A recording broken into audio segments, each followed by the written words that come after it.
Hi, this is Dashina. And this is Jonathan. And this is Abandoned Ship, a podcast where we take you through Deep Space Nine. And today we are in our second episode of Season 2, The Circle. How could you forget? What are you talking about? I didn't hear any gap there. It's just edited out. Psych. Yes, The Circle.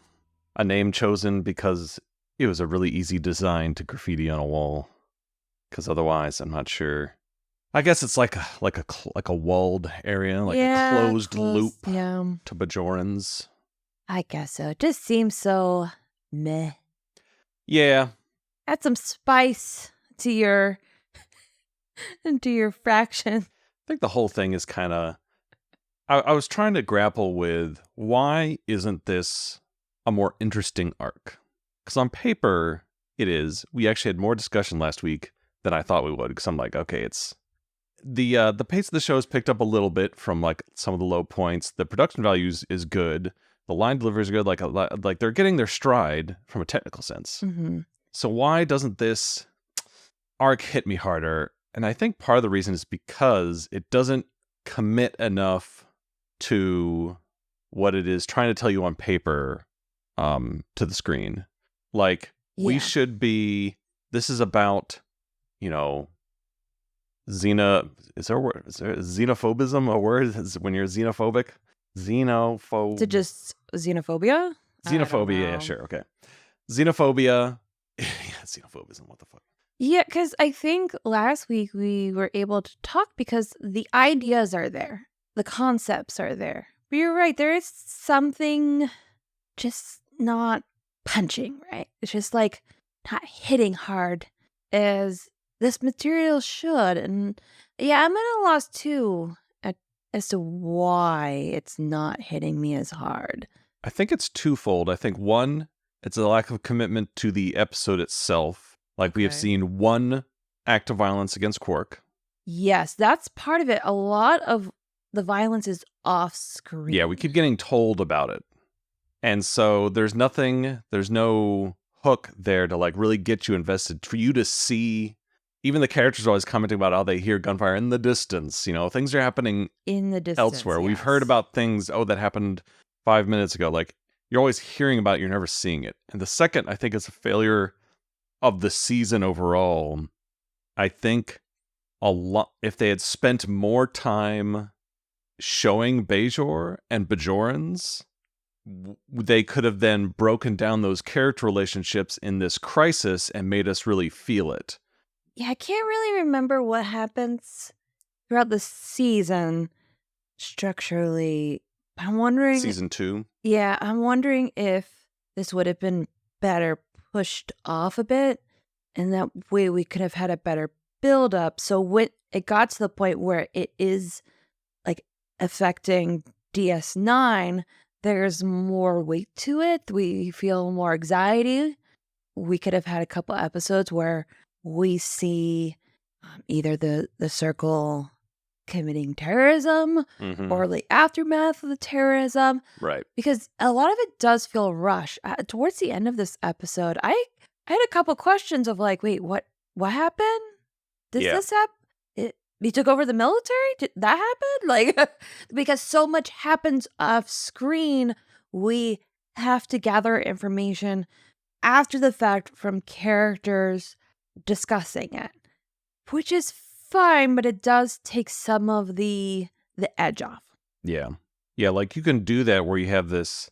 We just saw a video on Arrival, and you know how in Arrival, like in the opening scenes, how she's sort of walking around, but in the background there's all this like people watching the news. There's all this like, you can feel a tension. That tension is left. And I think if they had spread that out throughout the season, you could have seen more and more people like worriedly talking about, have you ever heard what's going on in Bajor? This is, crazy. Watching like news or hearing these little, being drip fed these tidbits that give you this sense of unease. Yeah, but they don't really do that. No. Yeah, even if like, say one of the characters was on Bajor and they hear like gunshots in the distance and all of a sudden everybody around them is like scattering. Right. Or like, oh, we got... What are you guys doing? This is Bajor. Yes. And when did it become like this? Yeah. Yeah, they're I understand what they're doing. Right. And I do believe the content is valuable and important, but you're right. There should have been some kind of suspense building up to this. So when we got to this point, we feel the tension of it. And I'm That's what's sure they wanted to. I'm sure this Yeah. is the season, pre-season 4. They were really had their hands tied and were not able to pursue these kind of long serialized stories that they wanted to. They did a pretty good job. Like, as we've talked about, they've done a really good job working with what they had and trying to slip things under the radar of the producers. Yeah. But you can tell, like, almost all the weak episodes we talked about in season 1 were all just distractions with random TNG-style one-off episodes that, if they had had the vision from the beginning, I'm sure they would have done exactly what we're talking about. And so I think, ultimately, that's probably why this doesn't hit as hard as it should, is because they were not able to... They did not yet have the control to exercise what they wanted to do on the story at this point. So you're just sort of rushed into this thing really quick and you don't feel invested. Yep. Versus the Dominion War story, which, I mean, I'm sure people like just because war exciting. But I think this also could have been exciting and tension building if they if they were able to do the same level of, like, because they basically do that with the Dominion War story, especially with the takeover of the station and everything, and leading up to that, like, the sense of unease. So they do accomplish that with their second go-round. It's just a shame that they weren't able to accomplish this one, because I think it would have been pretty interesting and topical to really give it some oomph and make you care, make you feel that unease, just like the characters are allegedly supposed to be feeling. Yeah. So now that we've taken the tension out of our own episode. Right. Oh, and there's one more thing, which is the unfortunate trope of, ultimately, this whole thing is blamed on... It is all gets put on, like, singular people or external factors. Like, it's just because of Jaro. It's just because the Cardassians are funding this. Which, like, spoiler alert, once they resolve it by presenting that evidence, all of this just goes away. Like, See, that's BS. Yeah, like, really, like, the Circle was a declared xenophobic movement to expel all non-Bajorans that had apparently enough popular support... They were doing coups and terrorism. And that just goes away. I think we know now. It wouldn't. That it would linger, and probably somebody else would take the leadership. Maybe I'd buy that they go into the shadows, and now it's an unpopular opinion. But still, it's like that seemed like there was some kind of a grassroots movement there beyond just these external entities which did manipulate it. But there was still something there that needed to be addressed. There's something that still needed to be addressed. And they don't. Which, if I remember correctly, I could be wrong. I could be... Yeah, I guess we'll find out next episode. They probably just do a little speech somewhere. And do better. Do better, Bajorans. Yeah. Okay, I guess we'll do better. You heard him. Do better. All right. Okay. So our episode. So pretty much, we come into this episode picking up right where our last episode ended, with Sisko not happy with this change in personnel, and also the fact that they didn't tell him beforehand, they just did it. And so he's giving Jaro a talking down to, and Jaro, of course, is like, but I didn't think you liked Kira. It's just annoying. Oh, and she's being promoted to something. That sounds great. It's clearly a BS political move. Yes. For anyone who missed the last episode, Kira has been replaced with the Navark, Lee Nollis, who they rescued. So clearly they're trying to shunt Lee Nollis off to where he can't affect their plans, get rid of Kira from a position of authority where she can't mess up their plans. And Sisko rightly is asking Jaro, like, wait a minute, don't you need Lee Nollis on Bajor to help with leadership? He's like, oh, no, with the Circle, it's not safe for him. He needs to be up here on the station. Again, you're already smelling the rat. So you get this back and forth, and then right before we get our intro, Cisco gets a call from Jake, and he's just like, Dad, you need to come to our quarters now. Cisco goes to their room, and on their door is the Circle's emblem. Big and bold on their door. Which, again, even though it is not what the episode's about, the visual of seeing your child, an African-American family. Yep. I say American because the show was made in America, and don't at me. You can't at me. I'm not on social media. Suck it. Seeing something that has been, seeing their home defaced with a symbol that says they are not welcome. Yes. You can't avoid that. Is that a symbolism, allegory, metaphor? Whatever. It's an allegory. Anyway. Despite the lack of tension in this episode, it does have good moments. Yeah. This is one of them. Where again, I think it gets to me the most when shit like this affects children. Mm-hmm. And again, this is now Jake it keeps getting in the crosshairs of this. After our intro, we head to Kira's quarters, where we pretty much get a scene out of a 1930s screwball comedy. Yeah. The only way to describe it. Felt very theater, So she's trying to pack. Odo's there. He's mad that she's getting replaced. He's trying to like sort of poke her a little bit and get her to berating her for giving up. Yeah, I think he's just trying to like motivate her a little, like spark that Kira fire. Because you're right, Kira's normally, especially in season 1, yelling at everything, not taking shit from nobody. And he's like, where's that fire? Why are you just giving up? And Kira says, I'll miss you too. Yeah. But then Dax comes in to return something, and then Bashir enters to wish Kira good luck, and then Miles enters too, going, what the fuck is happening here? Bashir has some great stuff in here. Because pretty much like 2 conversations are going on at once. Yeah. And Bashir can't keep up. And then, who should come in but Quark? Saying, it's a party! But he was hoping for an intimate gathering to be that shoulder she can cry on. Yes, that's I'm sure Kira would do. Exactly. So all this chaos is going on. Everybody's in different conversations. Odo's berating everybody like, why are you saying goodbye to her? You should be telling her to fight. And everybody's like, cool your jets. Fight. All this is going on.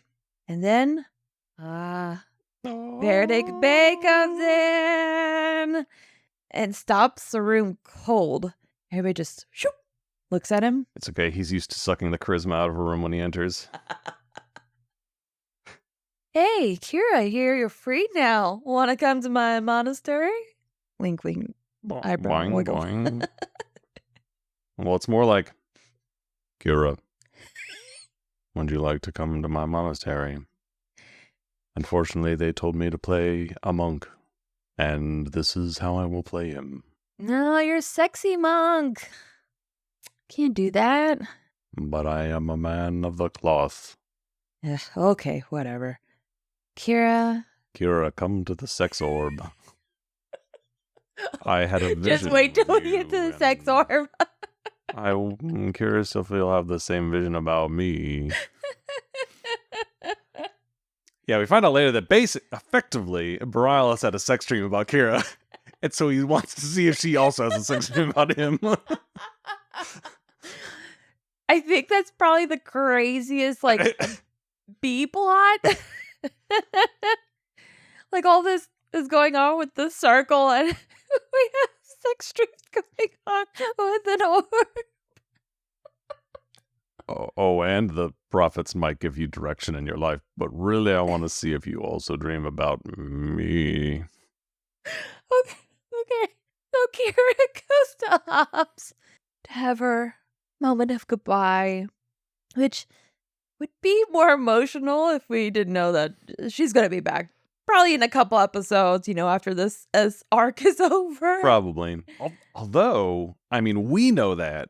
But I would imagine if you're watching at the time, she's not Cisco. It's not like, oh, is Cisco gonna come back? She is I part of the cast, guess but she's not the cast. so. So like, you never know what they're gonna mix. Like season 1, TNG ditched. I don't think it was season 1, but TNG, got rid of Tasha, right? Tasha Yar. Yeah.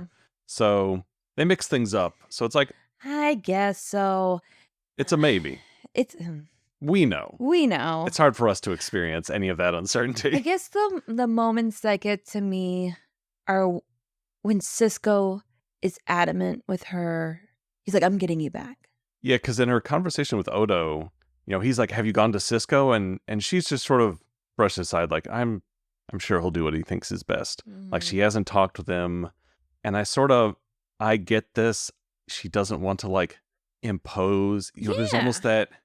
You have that fear sometimes where a friendship that you have, there's always that fear of like, what if this isn't what I thought it was? Yeah. What if he's secretly partying inside? Right. That I'm heading back to Page. And obviously, not many of us have been in a situation where we've been replaced by the Navarch and are being reassigned planet side from the space station in orbit. But we can relate with the fact that lack of confidence of like, are my friends actually my friends? Do they really want to, I don't want to impose. I don't want to bother people. True. She's good at advocating for herself, but to ask somebody else to advocate for her seems to be difficult. And that probably comes from the same place. Like, she advocates for herself because she assumes no one else will. Yeah. And probably throughout her life that has proven true. It's like a hard lesson she's learned in the resistance. But yeah, so a minor thing, but resonated. I have trouble both advocating for myself and asking someone to advocate for me. So Leah Knowles comes in while she's having her moment, and they do have a nice moment, and I think he realizes that this isn't right. Why am I here? Why am I replacing you? Kind of vibe I'm getting from Leah Knowles. And Cisco enters the convo, and he agrees, like, no one could replace Kira. He says to her, I'll get you back.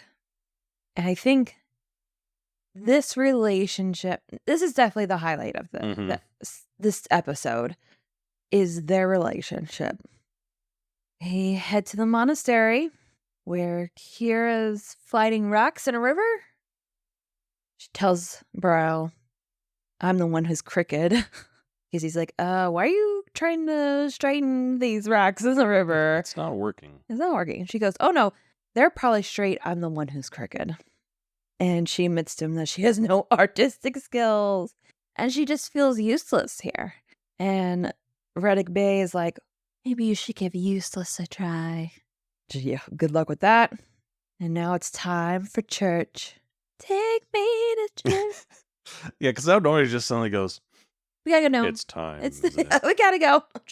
Come on inside with me. Whew. That sentence was just a little reordering away from something very naughty. So they had to, I guess, their church building, whatever you want to call it. Into a secluded part of the monastery. Where Hal goes, may it be the first of many visits. I know he keeps saying something. And Kira seems to be thinking what we're all thinking. She's like, Bro, maybe we should talk about. And then she sees the orb. It's like, oh, thank God. It's an orb. It's an orb.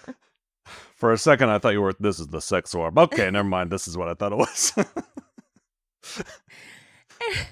Look into the sex orb, Kira. And we're having laughs. But this orb is meaningful to Kira. She's hasn't had an experience with an orb before.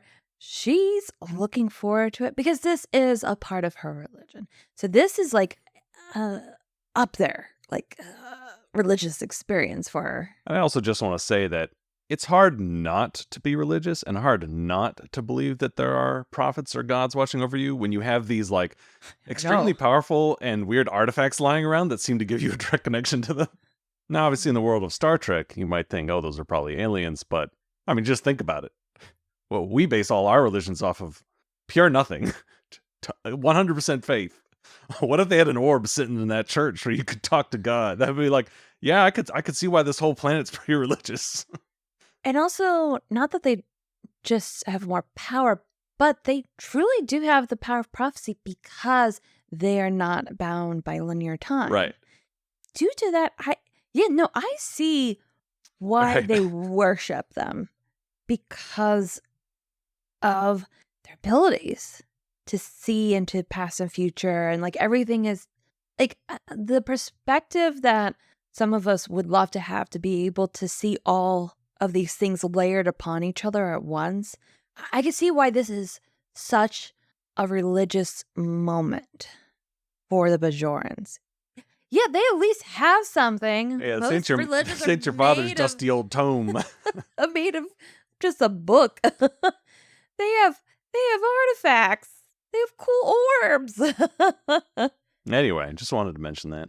So yes, this is the third orb of prophecy and change. And 6. And Kira has her vision.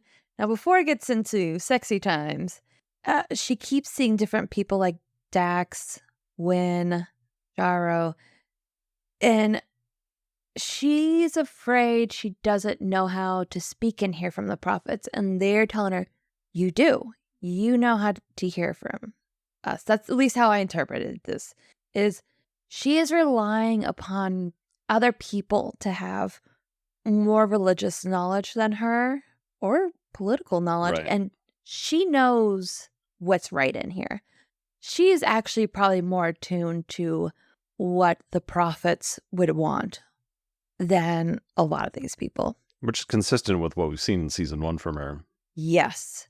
She was getting to that point, yes, at the end of season 1. I think this is a nice validation that you don't need a Kai or Vedic to tell you what is right. You know what's right. And now we're blessing you with this sexy dream for some reason. I don't know. Which kind They of know how was to a motivate cock their block, because followers. it ends before it gets anywhere. Yeah, so because then Kira's suddenly naked, and then Morale's there, and Morale's he's naked. naked, and they're about to kiss. And Oh then, my goodness. I was just like, man, if these prophets were assholes, she would turn around and be Quark naked. Like, yeah, so vision ends. She's left unsatisfied. yep. All right. Head to security on DS9. Odo, I guess, is talking to security down on Bajor. Pretty much things are going to shit, and troops are being brought in. Quark comes in a panic. He's like, the circle's coming. They're going to take over DS9. I need to get out of here. I was like, whoa, whoa, whoa. Slow your roll. Pretty much what information do you have? And that's when Quark reveals that he knows the circle has tons of weapons. They are being supplied. And, how do you say the name of the... Krisari. Oh, Jesus. Krisari is supplying them. And they have 36 hours until they arrive to the station. Yeah, the next Krisari ship is due there in like 36 hours. And also this like doesn't make sense because the Krisari aren't weapons dealers. They Yeah. don't have a military. So it's like, why would they be supplying weapons? So, because a lot's going on, and Quark actually is really good at getting information, Odo deputized Yep. Quark. We have a great, all the Odo Quark exchanges This are always is- so great. They always have such a good chemistry and repartee. Quark's laugh to this is everything. I love his laugh when Odo tells him something. Quark, I hate to do this. That's not fair. I haven't done anything yet. Whatever you're going to do is not fair. You're a deputy. What? But if you don't want to be deputy, then you're going to go into a cell. Mm. Yep. I'm going to deputize you or I'm going to arrest you. So Quark So Quark's becomes now a a deputy. deputy. So he's got to investigate where the weapons are coming from. Yes. And Odo's going to see, or he's going to going to. Quark is investigating where they're going to. Odo is going to investigate where they're coming from. Okay. And by their powers combined, Yeah. they will find the truth. Quick scene in ups. Pretty much things are just heating up. We get a curfew. And Cisco wants to add some security to Leonolis. And we just see Cisco is heading out the door. go to the monastery where sorry, Vedic Bay is asking So about what was her your vision? vision. Was I in it? She doesn't want to talk about it. She said, no, you weren't. His disappointment is immeasurable and his day is ruined. Oh, you were mine. What was I doing? Not important. Not important. Not important. And then bitch from hell herself comes in. Wynn pops up. Just dripping with She's spite she's and just jabs. wet. And I don't know. aggressive It's like, needling, so much needling. because yeah, you could tell she's inferring that there's some carnal going on here. You know, all while dismissing just like Kira's version, like she pretends to forget her name and Oh yes. it implies she's just there for Barial's recreation, like so belittling. Oh, when are you gonna? How long are you planning to stay for? Like, oh, I don't know. And the way the wind says, "Oh, just enjoy your time here, the days, maybe Stay a week, as many days There as you go. you like, Stay as many days, even a week if necessary." Like just I need to remember that, and I need to say that to somebody in the future. try to get How someone cutting. to leave your house. How Oh yeah, you can cutting. stay. You can stay at my house as long as you want, as many minutes as you You want. want? An hour, Maybe if an hour. necessary. Oh, okay, I see what you're saying. I'm like, that is a great line. And her line delivery is just, I love it. They hear some sound, thunder in the background. They're like, "That's weapons fire." I'm like, "No, that isn't. That's thunder." Your post production failed you. That sounds like thunder. So where Cisco was going was, I guess, the headquarters of the military on Bajor. Mm-hmm. I didn't catch the name of the gentleman he talked to. Crim. That's probably why I didn't catch it. He arrives, Cisco, and notices that the military keeps moving back, right? They keep Right. retreating. Every These time fights. there's going to be a confrontation with a circle, they just withdraw. Cisco gives them the info about the Chitauri and the weapons. Sorry. Then he asks a favor about Kira coming back to DS9. And Krem's like, that's not really in my Yeah, I don't have the my power to do that. jurisdiction. But he did note, like, hey, you could have asked for this favor and then given me the information as like leverage. And Cisco's like, I wouldn't do that. And Lear's like, okay, I'll note that for later. Yep. And so will the audience. Yep. Is there any other information I missed in there?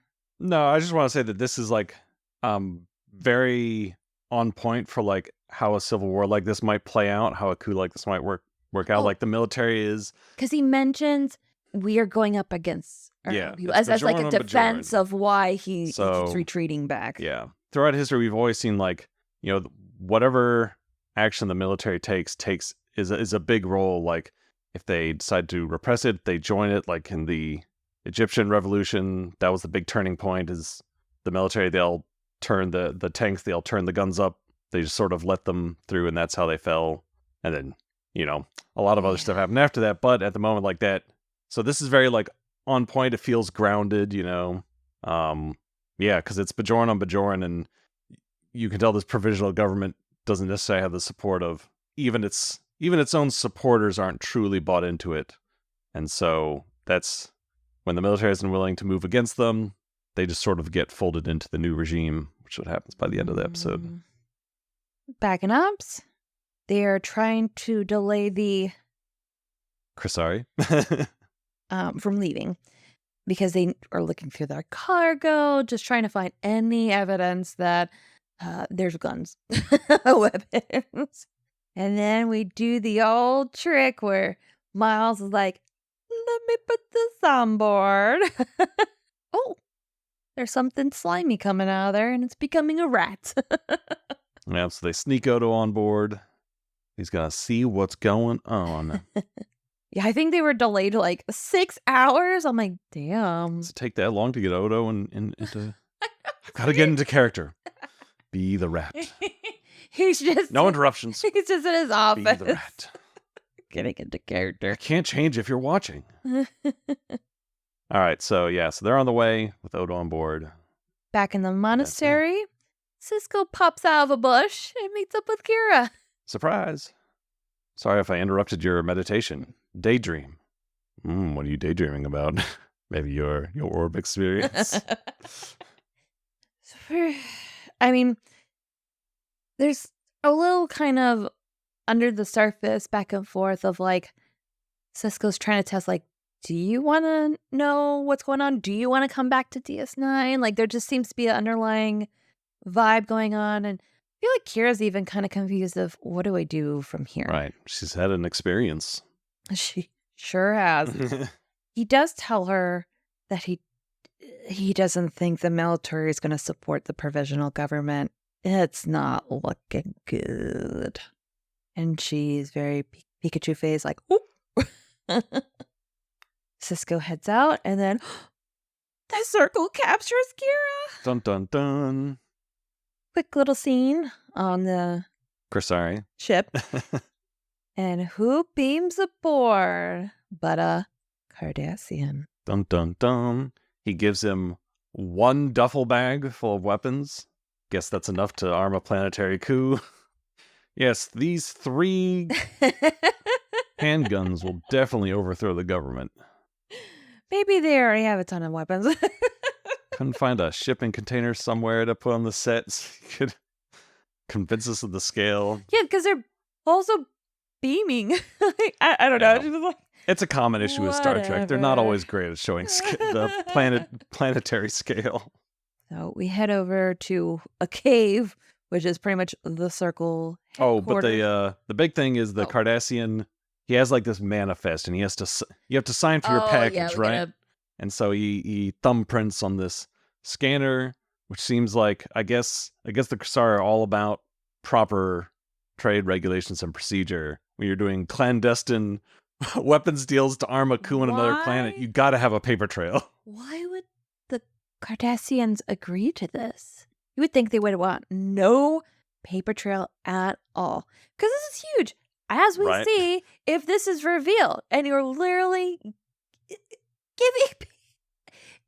It's not up to their usual standard. Yeah. So, yeah, this was a little bit... little convenient. Yeah, whatever. So now we're in this cave. We're in the cave. The cave. The Star Trek cave. The circle headquarters. And we get our biggest dun dun dun because Jaro pops out to talk to Kira. And not only is he a part of the circle, he is the circle. Dun, baby. dun, dun. He is the moment. I thought they could have played with this reveal a little more. Because he comes in fully into the light, says good afternoon, and then spends like 10 minutes walking around a back hallway to get a better view. But like you're just like, okay, yep, keep walking. But it should have probably been like him talking from the shadows. I guess his voice is so distinct. It's not like anyone would have been surprised. I would have just liked it to be more along for the ride of like, ooh, shadowy, hello, Major. Oh, this I am the circle, and he comes into the light, that kind of thing. Like this is a visual medium. Yeah, exactly. Exactly. Yeah. Not just walking, going, "Sup, Kira? Hold on. There's actually no stairs down from this cliff. I need to get over there. Just hold on 1 second. Let me walk around. I am the circle. Okay, there we go. Yeah, just play it up just a little bit. Sell me on your material. We know he is. We know, but you can still give him a good entrance. I want to ride. You take me along for the ride. So, okay. In his, villain speech, he does say one thing, which I think is the linchpin is, I won't allow the Bajorans to be powerless again.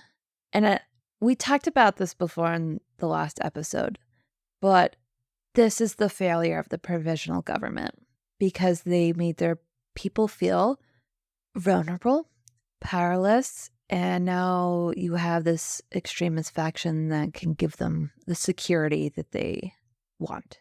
Yep. And Jaro saw this end. Like, he was smart enough to realize that this provincial government, I don't know, it just sounds like they were a joke. Just fighting. That's all they did was fight. Yep. So he brought Kira here because he wants to know what Cisco and the Federation will do. Like, will they leave if they take over? He just wants pretty much information. What's their plan of action? He wants a glimpse into the mind of Cisco. And probably the saddest moment, because Kira's not talking, and Jaro goes, we might hate the Cardassians, but we learned some lessons from them. Mm-hmm. And we see what they do to her. Yeah, that bad. Reveal is pretty shocking. Yes. And it's Bajoran on Bajoran, like, which so is at the center of this episode. Yes. Yeah. Yeah, they learned some things from the Cardassians. And we do see, like, if we take him at his word here, he hates the Cardassians like any other Bajoran. Mm-hmm. That's leading to what they say later, where the Bajorans, and it seems like even Jaro, as the leader of the Circle, is not aware of where the weapons are coming from.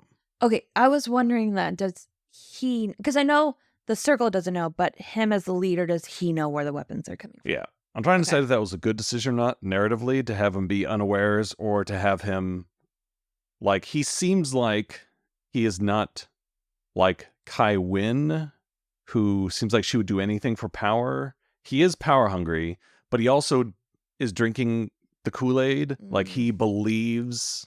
Yes, no, he believes. He's an extremist, but he does believe in what he's saying. He's not just manipulating people to grab power. Exactly. Kai Wynn is a manipulator who's like, no, I don't care what I'm spouting. Right. So that's how they're trying to paint him here, which I guess we'll find out next episode, probably for sure. But yeah, I think you're right that he doesn't know. I don't think his character is really resolved in any meaningful way. Oh, so it kind of doesn't matter because he becomes a non-entity. But head to ops. At this point, they know Kira's gone. Pretty much all hands on deck. Time for a rescue mission. And that's where our newly deputized Quark busts in. He knows where the headquarters are. Dun dun dun. Rescue mission. It's Cisco, Dax, and Lenalis, and a couple of security guys. They head to the Circle headquarters. They beam in, and you just hear Kira scream. And they fight their way through. They're able to get a badge on her, and they transmit. They beam out. But you see her face. It's like all cut up. They fucked it up. Yeah. Like, if they did not have the medical... Oh, yeah, she would have been scarred for life. Yeah. Yeah. It's terrible. And that visual... I wish sometimes people would realize how much just a visual can convey more than, like, a ton of dialogue. Oh, yeah, because they didn't say anything. It's just like they come up and you like can't see her, and then they do a face reveal and you see it. I always remember that just that quick scene hitting me really hard. Like, ooh, props to the makeup department. They went all out. They did a great job. They beam out. Now, what I think is they didn't want to deal with having to put up on the makeup again, and they heal her 100% immediately. She's there being treated by Bashir, and they fix it all up. Like, wouldn't there be a little bit? I feel like it would have, again, some of these things that would make this overall arc hit harder. Just like a little They should have kept some scarring, and they can say, like, this will heal treatments over the next week. That would make sense, yeah. Because then they could have had her, you want the evidence to be there literally on her face. Like, that would have been great in future interactions with maybe other Bajorans or something. Be like, see what they did. Like other Bajorans did this. You guys have gone me. Too far. Like what? Where is the line you've crossed the line? I really wished they would have kept something of that. Yeah, because then you could have seen that. That could have been a moment you could have used that in, even if it's just like seeing it in other people's faces when they see her. Like it would have helped to keep that around. Would have made the whole thing hit harder. But anyway, so we're in the infirmary. Yeah, they heal her up. This is where Odo comes in with the information about the Cardassians supplying weapons. Yep. We have the proof, which is this pad that they signed for, courtesy of Cardassian government, foreign election interference division, signed Gull so-and-so. Wow, everything's right here. This is perfect. Here they're trying to figure out what to do. Like, should Lee Ellis go down to Bajor? They're like, might be a little dangerous. Well, then he should do a speech maybe on a transmission, but everything's been jammed. So they're trying to go through their options. They're also talking about why the Cardassians would do this. Of course, they want the Federation out because that's what the Circle wants. They Right. want the Federation out. The Federation's out, and all this turmoil, Cardassians will have an easier time Right. taking over. Because there are Cardassians That's left. their end game. Right. Yes. The Cardassians left, but now since the wormhole's been discovered, it's a lot more strategically important Ooh, to them than yes. Bajor was. And this also, things start to make sense of why last episode they're like, cool, whatever, we'll release the prisoners. Sorry about that. Oh, well, because they're like, bigger things on the back burner. We don't care. They literally don't want any, because I think if they push back, there could have been possible scrutiny on them. Right. And this might have been revealed, especially since they have paperwork apparently. And they're just like, whatever, we'll release the prisoners. Don't look over here. Don't look over here. Or maybe even try and like get an in and on the new government, even though they hate Yeah. the Cardassians. Like, well, see, Just in case it does all fall through. yeah, yeah. So basically, it's too late. Yeah. They've jammed everything to Bajor, so now he's like, "Get me Starfleet Command." Oh, yes, this is where he wants to talk to Admiral. Did he say Chakotay? I was very Yeah, confused. it's spelled differently. Chakotay, yeah, Like, huh? What? different Chakotay. I know, but a part of me was like, that was the visual I had in my head. Yeah. All right, so now we're on Bajor. We're on Bajor. Jaro is in the temple, and who comes around the corner but Vedic Wynn? Pretty much we are in a discussion where Jaro is trying to get Wynn on his side because the way to solidify his position, and he knows this, is that now he needs the religious stamp on it. Mm-hmm. He needs the prophets to say he's the guy because he'll definitely, like, anybody who's kind of on the sidelines, like, I don't know. The prophets say he's the guy. Yep. The people will join. He's going to take over the government. The assembly will give them their stamp of approval, and that'll legitimize the whole thing.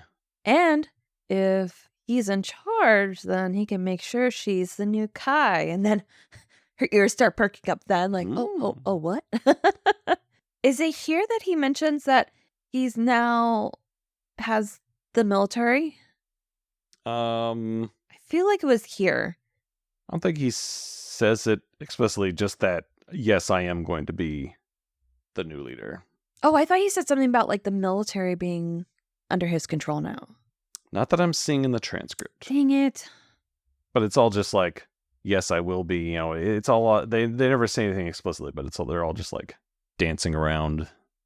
Yep. Speaking between the lines. So looks like we're going to have ourselves a power couple. Oh boy. Thing is, like we mentioned before, he's drinking his Kool-Aid. She does whatever she needs to do to get power. How will this combo actually play out? Right. We'll find out next episode. Dun, dun, dun. Maybe. I don't know. Maybe. Sort of. I actually don't remember. Ops. We now have a couple ships coming from Bajor saying all non-Bajorans need to leave DS9.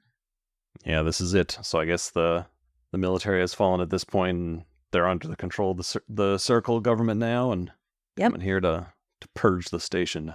Sisko talks to the admiral, who was like, well, what is going on?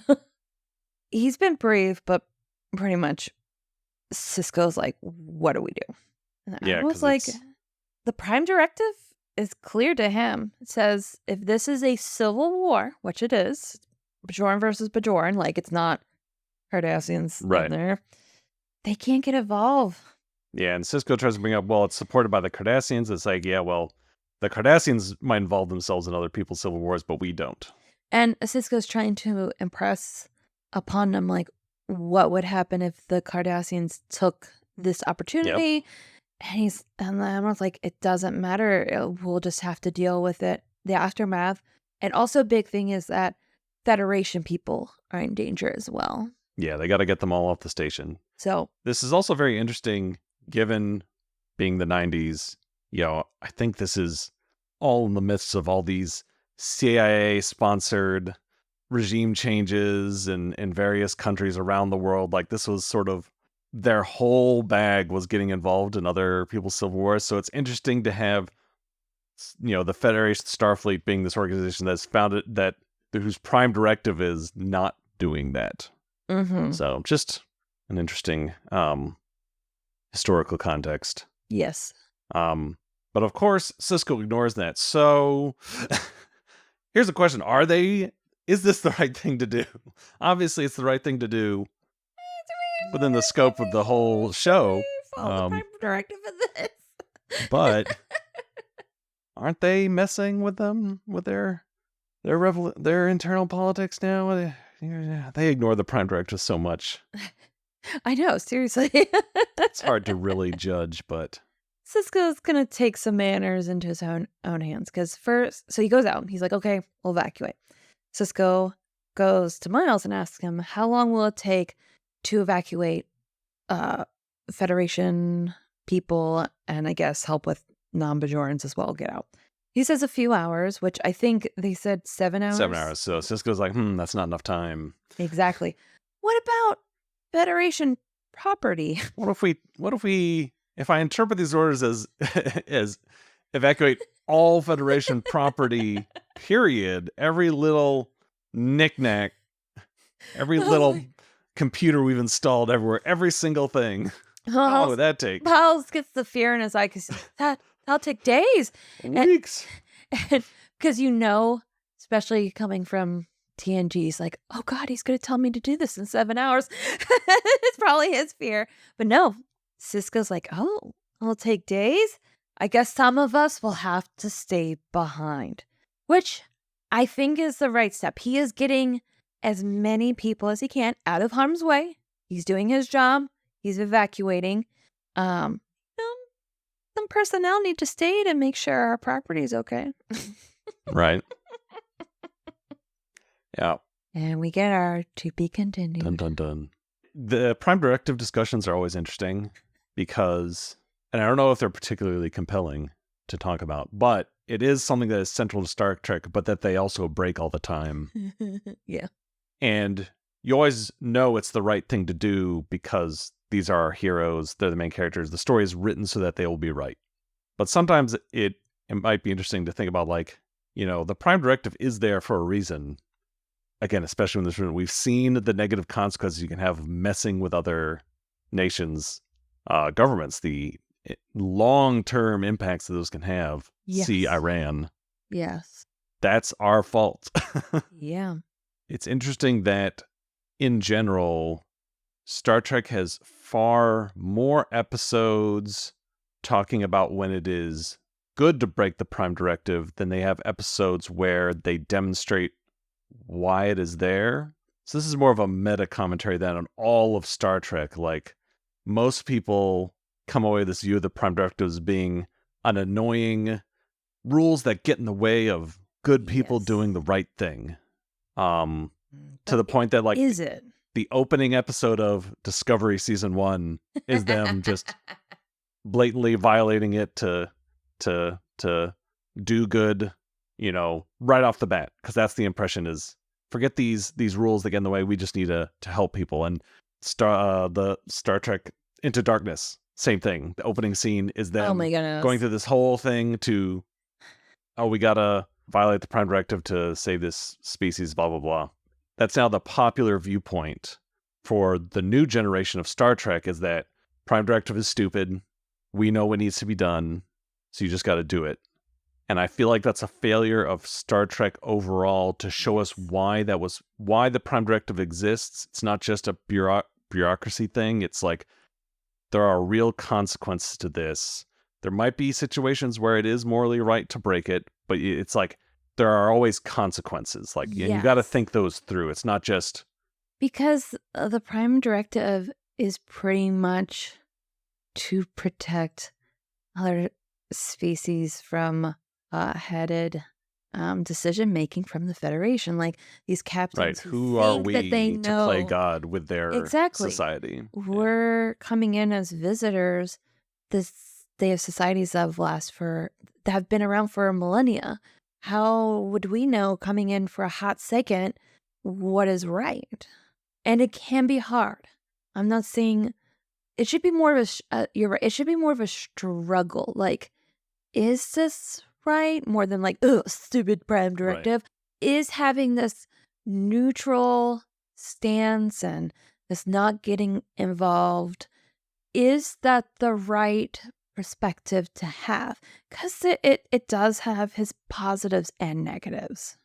But you're right, it seems to focus more on the negative side of having a viewpoint like this than the positive, which is, yeah, what if you have a hothead like, the Chris Pine's version where he just like, oh, I know best. I know how to save people.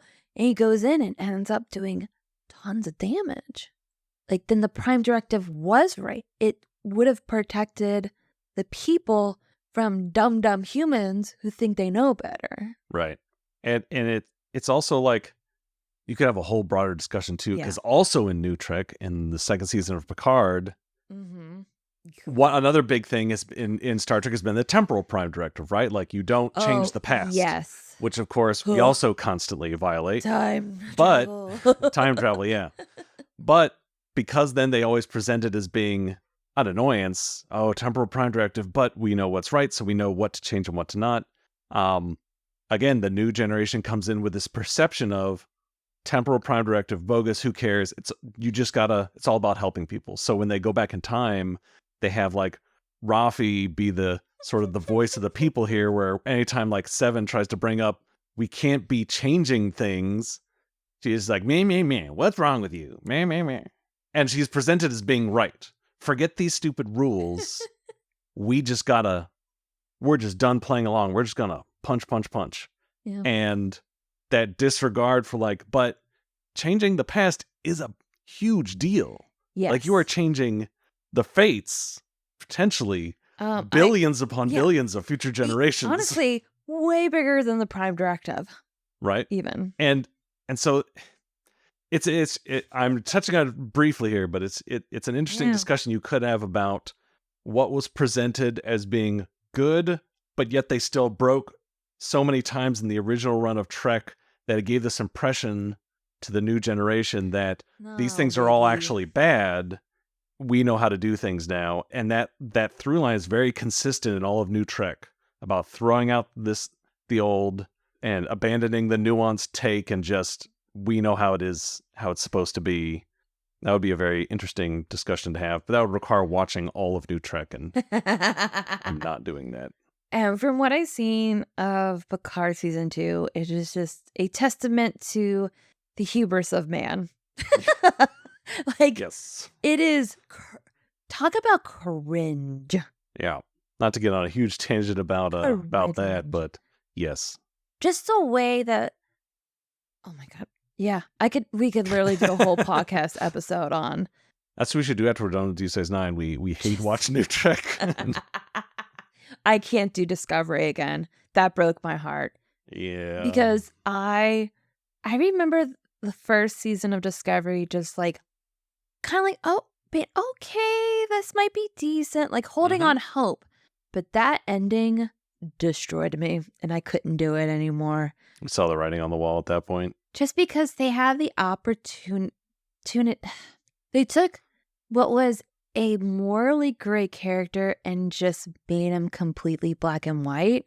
They had the option to doing a interesting, nuanced story with interesting, nuanced characters, and instead decided to destroyed it. Take an ideological sledgehammer to. Oh God, it was terrible.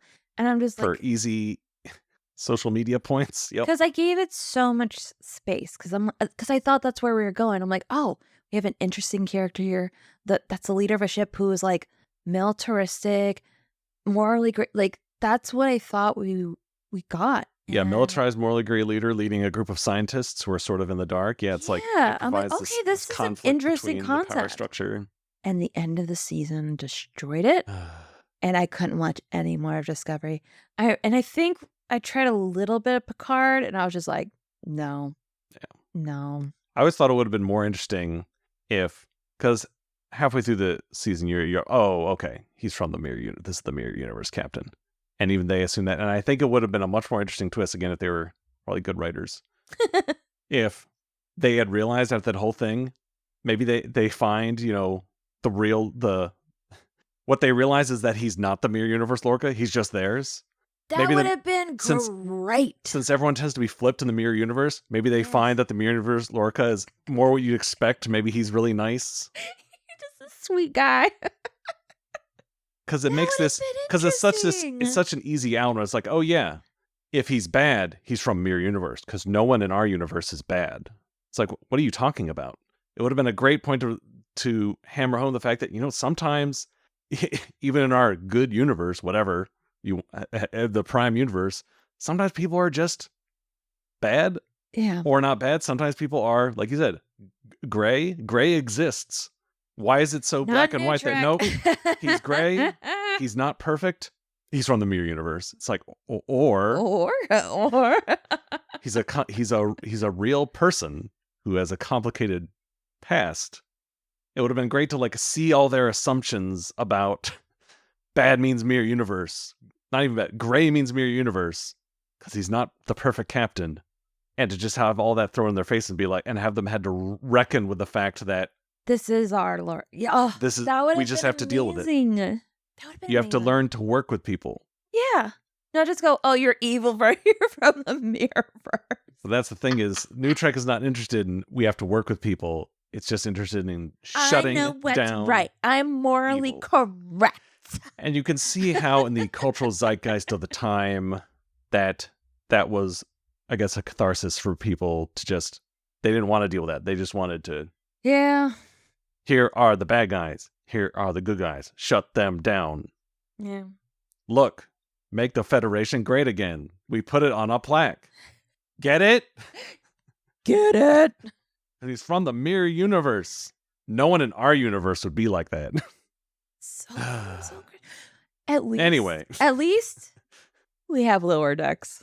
Yes, I do. From this time, we'll just hold on tight to lower decks as our comfort. That at least this whole era of Trek wasn't a complete shit show. All right, now that we've gone on a new Trek tangent for like 10 to 15 I'm gonna have to have a couple chapters in this one. They actually talk about the episode from here to here.